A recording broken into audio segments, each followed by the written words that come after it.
இணைந்திருக்கின்றோம். வணக்கம் தமிழொலியூடாக. இன்றைய நாளில் நாங்கள் என்ன பேசுபொருள், என்ன விடயத்தை பற்றி சொல்ல போறோம் என்று பார்த்தால், உங்கள் எல்லோருக்குமே தெரியும் இன்றைய தினம் நேற்று அந்நியர் தினம் நாங்கள் கொண்டாடி இருந்தோம். இன்றைய தினம் தாதியர் தினம். இரண்டுக்குமே கொஞ்சம் தான் வித்தியாசம். அதாவது எங்களை பெற்று சுமந்து எங்களை இந்த உலகத்துக்கு தந்தவர் அன்னை என்கின்ற பொழுது, அடுத்து எங்களுடைய வாழ்க்கையிலே எங்களை பராமரிக்கின்ற அல்லது நாங்கள் பிறந்த பின்பு குழந்தைகள் தவழ்கின்ற இடம் இந்த தாதியர் என்றே சொல்லலாம். ஒரு தாய் குழந்தையை பெற்றெடுக்கிறார்னா அடுத்த தாதியர்கள் தான் அந்த குழந்தையை எடுத்து அந்த நிமிடத்திலே அந்த பிள்ளைகள் உயிருடன் இருக்கிறார்களா, அந்த பிள்ளைகள் ஆரோக்கியமாக இருக்கிறார்கள்னு சொல்லி எல்லா விதமான அந்த கவனிப்புகளையும் செய்யக்கூடியவர்கள் அவர்கள் தான். அவ்வளவு தூரத்துக்கு அடுத்த அன்னை என்று சொல்லக்கூடிய அளவில் தான் என்று தாதியர்கள் பார்க்கப்படுகிறார்கள். அதனால்தான் தாதியர் தினம், அதாவது நைட்டிங்கேல் அம்மையார் இருக்கின்றார், அதாவது புளோரிடா நைட்டிங்கேல் அம்மையார் முன்னே காலத்தில் தாதிய சேவையில் செய்த சேவைக்காக அவருடைய நினைவாக ஞாபகார்த்தமாக தான் இந்த தினம் அனுஷ்டித்துக் கொண்டிருக்கிறோம். அவருடைய அந்த சேவை, அவருடைய அந்த அர்ப்பணிப்பு இன்று வரை பேசப்படுகிறது என்றால் அந்த அன்னைக்குரிய அனைத்து விடயங்களையும் அவர் இயல்பாக கொண்டிருந்தபடியினால் தான் அவர் தன்னுடைய சேவையில் கொண்டிருந்தார். ஒரு பெற்றதாய் தன்னுடைய குழந்தைக்கு தன்னுடைய குடும்பத்துக்கு என்ன எல்லாம் செய்வார்களோ அது ஒரு புறம். ஏனென்றால் கட்டாயம் செய்யத்தான் வேண்டும், அவர்களுக்கு அது ஒரு விதிமுறை, அவர்கள் செய்வார்கள். ஏனென்றால் பெற்ற பிள்ளைகளுக்கு நாங்கள் செய்ய வேண்டும், பிள்ளைகளை சமைக்க வேண்டும், சாப்பாடு கொடுக்க வேண்டும், உடுப்பு துவைக்க வேண்டும், பள்ளிக்கூடம் அனுப்ப வேண்டும், டியூஷனுக்கு அனுப்ப வேண்டும், மாலை நேரம் படிப்பு சொல்லிக் கொடுக்க வேண்டும், உடுப்பு துவைக்க வேண்டும் சொல்லி அது வீட்டுக்குள் இருக்கலாம். ஆனால் உண்மையிலே இந்த தாதியர்கள் என்ன குடும்பம் அல்லாதவர்களுக்காக தங்களுடைய சேவைகளை அர்ப்பணிப்பாக செய்கிறார்கள். தன்னுடைய குடும்பத்தை தவிர்த்து இன்னொரு பிள்ளைக்காக அல்லது இன்னொரு முதியவருக்காக, இன்னொரு தாய்க்காக, இன்னொரு தந்தைக்காக, இன்னொரு அண்ணா தம்பிக்காக சொல்லி மற்ற உறவு முறைகளுக்காக தங்களை தியாகம் செய்து தங்களுடைய வாழ்க்கையை அர்ப்பணித்து செய்கின்ற ஒரு விடயம்தான் இந்த தாதியர் என்கிற ஒரு விடயத்துக்குள் வருகிறது. அதுவும் தாதியர் தினத்திலே சிறப்பாக போற்றக்கூடிய ஒன்று. அவர்கள் எங்களுடைய குடும்பம் சார்ந்து இல்லாமல் பிற குடும்பங்களுக்காக தங்களை அர்ப்பணித்துக் கொள்கிறார்கள்.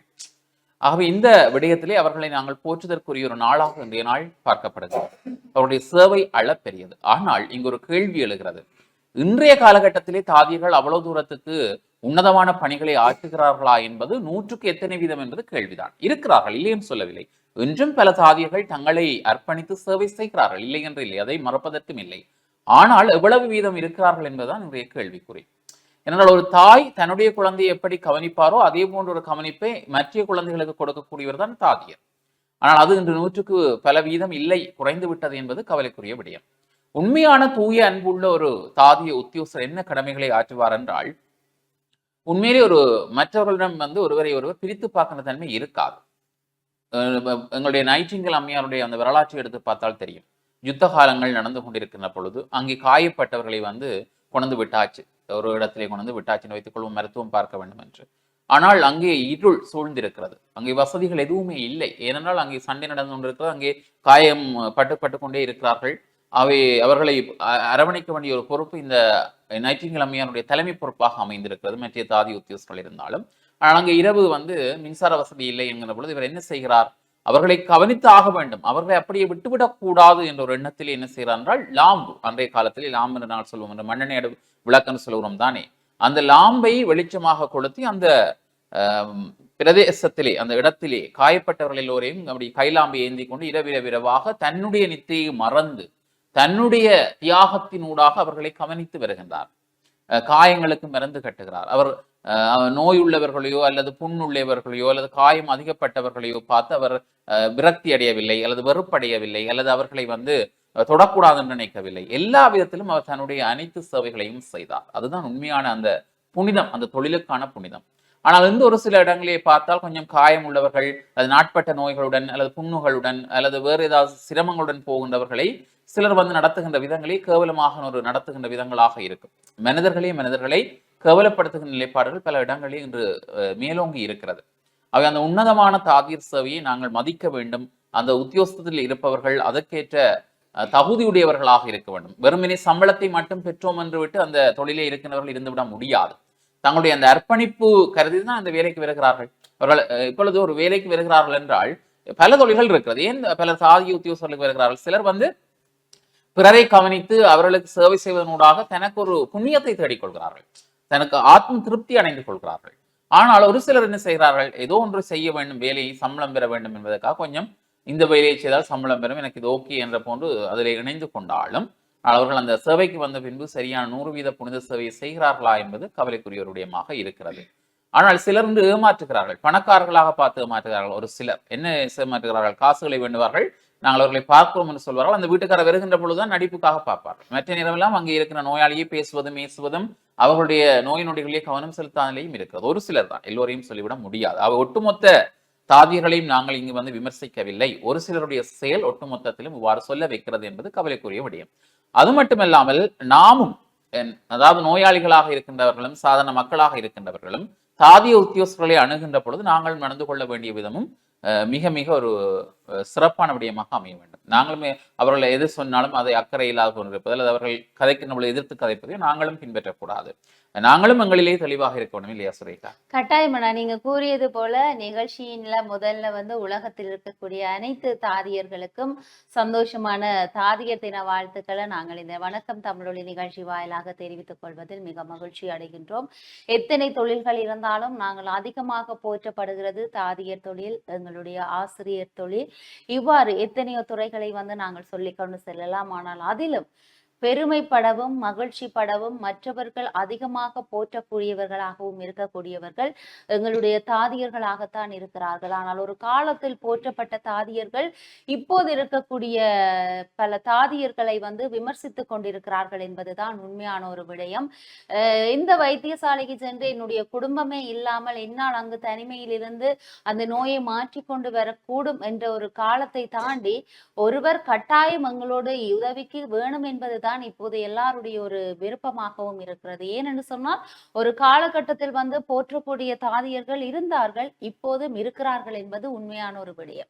ஆனால் அண்ணா கூறியது போல இதை வந்து சரியான முறையில் புனிதமாக எல்லாரும் செய்கிறார்கள் என்று சொன்னால் அது ஒரு கேள்விக்குறியான ஒரு விடயமாகத்தான் இருக்கிறது. ஏனென்று சொல்லி பார்த்தோமாக இருந்தால் எங்களுடைய யாழ்ப்பாணத்தை எடுத்துக்கொண்டோமாக இருந்தாலும் வெளி மாவட்டங்களை நாங்கள் எடுத்துக்கொண்டோமாக இருந்தாலும் வைத்தியசாலைகளிலே வந்து எத்தனையோ சர்ச்சைகள், எத்தனையோ பிரச்சனைகள், நோயாளர்கள் எத்தனையோ பிரச்சனைகளை எதிர்கொள்கின்றார்கள். அதற்கு முக்கிய காரணம் வகிப்பவர்கள் எங்களுடைய தாதியர்களாக கூட இருக்கிறார்கள். அடித்திருக்கிறார்கள், துன்புறுத்தி இருக்கிறார்கள், வார்த்தைகளால் வந்து அவர்களை காயப்படுத்தி இருக்கிறார்கள். இவ்வாறு எத்தனையோ பிரச்சனைகளை வந்து நாங்கள் அறிந்திருக்கிறோம். ஏன் ஒருவருடைய உயிர்களை கூட மாய்த்திருக்கிறார்கள் என்று நாங்கள் சொல்ல முடியும். இதற்காக அந்த அளவுக்கு அவர்கள் போகின்றார்கள் என்பது எங்களுக்கு இன்று வரையும் தெரியாமல் இருக்கிறது. குறிப்பா வந்து இந்த காலகட்டத்துல வந்து நாங்கள் வைத்தியசாலைக்கு சென்றோமாக இருந்தால் ஒரு வெளிநபர் மருந்தெடுக்க போகின்றார் என்று சொன்னால் நாங்கள் முதலில் ஒரு பற்றுச்சீட்டை வந்து பெற்றுக்கொள்ள வேணும். அந்த பற்றுச்சீட்டை பெற்றுக்கொண்டு நாங்கள் லைன்ல தான் நின்று போக வேணும். ஆனால் இதுவே அந்த தாதியர் ஒருவருக்கு தெரிந்த ஒரு சமூகத்தில இருந்தோ அவருடைய நண்பர்களாக இருந்தாலோ யாராவது ஒருவர் வந்தால் அந்த தாதியர் என்ன செய்கிறார், இது எனக்கு தெரிந்தவர்னு சொல்லி ஒரு ரெக்கமெண்டேஷனோட வந்து அந்த வைத்தியரை வந்து அணுகக்கூடிய ஒரு தன்மை வந்து ஏற்படுகிறது. இவ்வாறு அவற்றை பார்த்து கொண்டிருக்கக்கூடிய எங்களுடைய சாதாரண மக்கள் என்ன செய்கிறார்கள் என்று சொன்னால் புலம்புகின்றார்கள். ஏனென்று சொன்னால் காலையில் இருந்து கால் கடுக்க காத்திருந்த அனைவரும் லைன்ல நிற்கின்ற வேளையில் ஒரு தாதியருக்கு தெரிந்த ஒருவர் என்பதற்காக வந்ததும் அவரை வந்து கவனித்து செல்வது மிக மோசமான ஒரு செயல் என்று தான் சொல்ல முடியும். சாதாரண மக்கள் இப்போது என்ன நிலையில் தாதியர்களுக்கு தெரிகிறார்கள் என்பது நமக்கு தெரியவில்லை. கூடுதலாக நாங்கள் கண்ணூடாக பார்க்கின்றோம், எங்களுடைய சமூக வலைத்தளங்களில் பார்க்கின்றோம். ஒரு விபத்துக்களால் பாதிக்கப்பட்ட ஒரு பிள்ளையை வந்து வைத்தியசாலைக்கு கொண்டு செல்லுகின்ற வேளையில் அவர்கள் அந்த இடத்தில் என்ன செய்கிறார்கள் சொன்னால் நிறைய அனுமதி பத்திரங்கள் அதில் எல்லாம் நிறைய விடயங்கள் எல்லாம் நாங்கள் பதிந்து கொடுத்ததுக்கு பிற்பாடுதான் அந்த குழந்தைக்கு வைத்தியம் என்பது வந்து செய்யப்படுகிறது. ஆனால் வைத்தியம் என்பது வந்து முதலில் நாங்கள் வைத்தியசாலைக்கு கொண்டு செல்வது ஒரு அவரை காப்பாற்ற வேண்டும் என்ற ஒரு ரீதியில். ஆனால் இப்போது இருக்கக்கூடிய தாதியர்கள் என்ன செய்கிறார்கள் சொன்னால் உடனடியாக வைத்தியரை நாட விடாமல் அதிலேயே ஸ்டாப் பண்ணி என்ன நடந்தது, ஏது நடந்தது, எங்க நடந்தது, எத்தனை பேருக்கு நடந்தது, அது இதுன்னு சொல்லி எல்லாம் விலாவரியா விசாரித்ததுக்கு பிறகு அந்த பிள்ளை இன்னும் அந்த வலியால் வேதனையால் துடித்ததற்கு பிற்பாடு தாங்கள் எல்லாரும் சேர்ந்து கதைத்ததுக்கு பிறகுதான் வைத்தியரை நாடக்கூடிய ஒரு சந்தர்ப்பம் கூட இப்போது காணப்படுகிறது தான் சொல்லலாம். ஏனென்று சொன்னால் இவ்வாறான விடயங்களை வந்து நான் போன வாரம் கூட நேரடியாக பார்த்த ஒரு காட்சி கூட இருக்கிறது. சிறு பிள்ளைகள் வந்து பாடசாலைக்கு செல்கின்ற வேளையில் வந்து ரோட்ல விபத்து ஏற்பட்டதுன்னு சொல்லி அந்த குழந்தைகளை கொண்டு வந்திருந்தான். நான் அதுல நின்றதே ஒரு 10 நிமிஷம். அந்த 10 நிமிஷமும் அந்த சின்ன குழந்தைக்கு வந்து கை கால் எல்லாமே வந்து தேய்பட்டு அந்த பிள்ளைக்கு இரத்தங்கள் ஒழுகி கொண்டிருக்கிறது. அந்த குழந்தை அழுது கொண்டிருக்கிறது வீல் சேரில் இருந்தால். இவர்கள் என்ன செய்கிறார், எல்லாரும் குவிந்து நின்று அந்த பிள்ளைக்கு எந்த ஒரு உதவியும் செய்யவில்லை. எதுவுமே செய்யாமல் என்ன நடந்தது ஏது நடந்ததுன்னு சொல்லி ஏதோ ஒரு ஃபார்மாலிட்டிஸ் நிறைய விஷயங்களை வந்து எழுதி கொண்டிருந்தார்களே தவிர, அந்த இடத்தில் ஒரு நபர் என்னுடைய பிள்ளை வலியால் துடிக்கிறாள், முதலில் அவளுக்கு சிகிச்சை பாருங்கள் என்று சொல்லி அந்த குரல் எழுப்பும் வரைக்கும் அந்த பிள்ளையை வந்து வைத்தியரிடம் கொண்டு செல்லவில்லை. இவ்வாறு இருக்கின்ற வேளையில் கட்டாயம் பொதுமக்கள் குழம்பத்தான் செய்வார்கள். நமக்கண்டு நாங்கள் தேர்ந்தெடுத்த ஒரு தொழில் தாதியர் தொழிலாக இருந்தால் அந்த தாதியர் என்ன செய்ய வேண்டும் என்பதை அவர் முதலில் இருந்து இறுதி வரைக்கும் செய்ய வேண்டியதுதான் அவருடைய வேலை.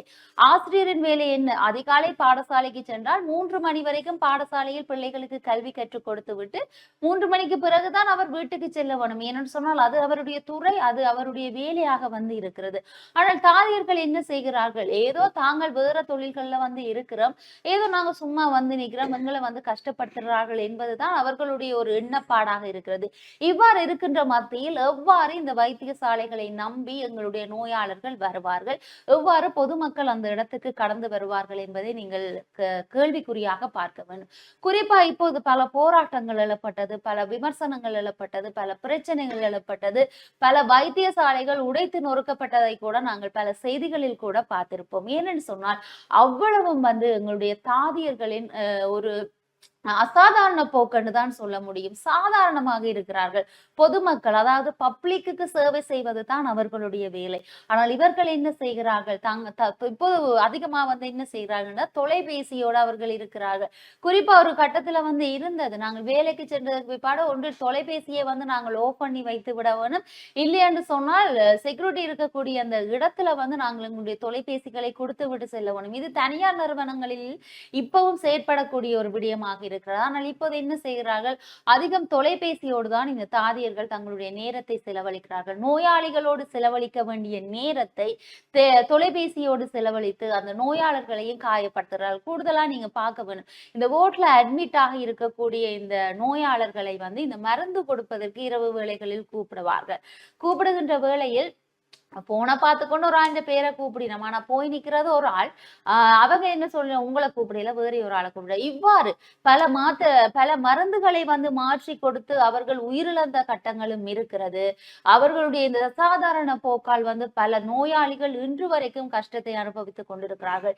சில நோயாளர்கள் என்ன செய்கிறார்கள் சொன்னால், இந்த இடத்தில் வைத்தியம் சரியாக நடக்காது என்பதற்காக வைத்தியசாலையில் சொல்லாமலே வந்து வீடு சென்ற காலகட்டங்களும் இருக்கிறது. இதற்கு காரணம் எங்களுடைய பொதுமக்கள் அல்ல, எங்களுடைய தாதியர்களுடைய இந்த செயற்பாட்டின் காரணமாகவே வந்து இவ்வாறாக எங்களுடைய பொதுமக்கள் பல விடயங்களை செய்கிறார்கள். அதற்காக பொதுமக்கள் செய்வது சரி, தாதியர்கள் செய்வது பிழை என்பது நாங்கள் செய்யவில்லை. தாதியர்கள் அந்த வேலை செய்கிறார்கள் என்பதற்காக பொதுமக்கள் என்ன செய்யணும்?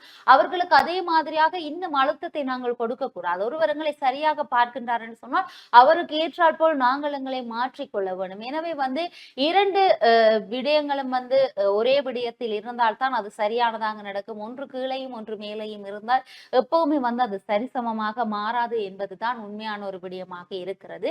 எனவே வந்து இந்த தாதியர்களை வந்து நாங்கள் போற்றக்கூடியவர்களாகவும் இருக்கின்றோம், அவர்களை விமர்சிப்பவர்களாகவும் இப்போது இருக்கின்றோம். இன்றிலிருந்து இந்த தாதியர் தினத்திலிருந்து அனைத்து தாதியர்களும் வந்து உங்களுடைய நீங்கள் தேர்ந்தெடுத்த இந்த தொழிலை தெய்வமாகவும் புனிதமாகவும் நினைத்துக் கொண்டு இந்த தொழிலில் நீங்கள் ஈடுபட வேண்டும் என்பதை கூறிக்கொண்டு மீண்டும் வணக்கம் தமிழொலி நிகழ்ச்சியூடாக தாதியர் தின வாழ்த்துக்களை அனைவருக்கும் தெரிவித்துக் கொண்டு எங்களுடைய வணக்கம் தமிழொலி நிகழ்ச்சி கூட நாங்கள் முடிக்கிற நேரம் வந்தாச்சு. தொடர்ந்து டான் தமிழொலி நிகழ்ச்சிகளோடு இணைந்து கொள்ளுங்கள் என்பதை கூறிக்கொண்டு உங்களிடத்திலிருந்து விடைபெற்று செல்லும் நாங்கள் ஈஸ்வரன், சுரேகா மற்றும் குணம் துஷ்யந்தன். நன்றி நேர்களே.